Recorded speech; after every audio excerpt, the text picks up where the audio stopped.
execute Order 66. If you really want a problem, we can get it lit. Ignite the lightsaber, we can get it in. Ignite the lightsaber, we can get it in. Execute Order 66. If you really want a problem, we can get it lit. Rise. George Lucas? Palpatine? Are we talking about the same person? Welcome to Order 66. Well, the man himself, George Lucas, has been being mentioned a lot recently. The first thing that I want to touch upon is an interview from J.J. Abrams from MTV. Check this out. There have been a lot of ideas since the beginning, since George first came up with this, of where things could go. We had a meeting with him before we even, wrote the script about this.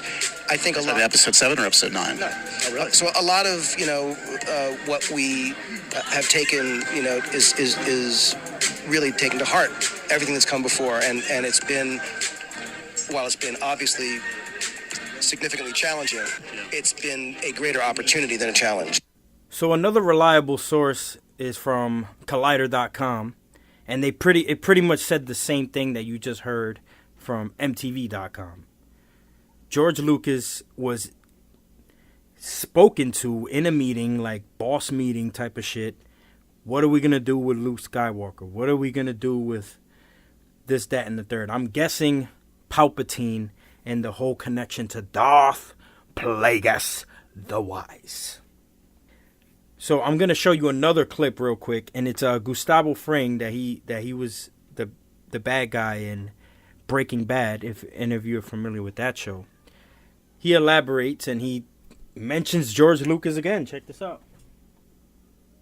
Working with George Lucas on this particular piece, Madalorian, and making it a piece that we can really relate to now in our world that we're in.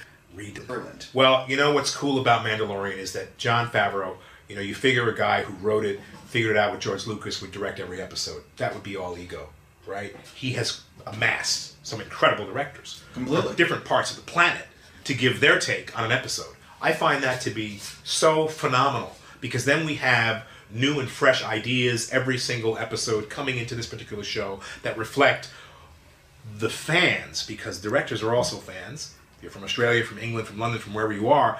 It reflects their take of their people on how they saw the original and how they're going to do it as well. So you get new, fresh energy into a piece that is already energetic because of all the stuff that's going on the screen, because of all the technicality that they've worked out. This is going to be a fabulous show. You watch. So Mr. Fried Chicken Spot himself from Breaking Bad kind of spilled the beans, saying that George Lucas was involved enough that he could have possibly butted heads with Jon Favreau, but they didn't. It was such a beautiful dynamic. But that's just telling you the real story behind that, is that George Lucas was there enough to actually help direct the directors, similar to, the original trilogy, when Empire Strikes Back was directed by someone and Return of the Jedi was directed by someone. But guess what? George Lucas was there to oversee all of that as the Emperor himself. That's why the beginning of the video, I'm thinking, Rise of Skywalker? Nah. Rise of Palpatine? Nah. Rise of George Lucas. It's only good things coming for The Mandalorian, and I'm looking forward to more. One thing I want you to do is execute Order 66.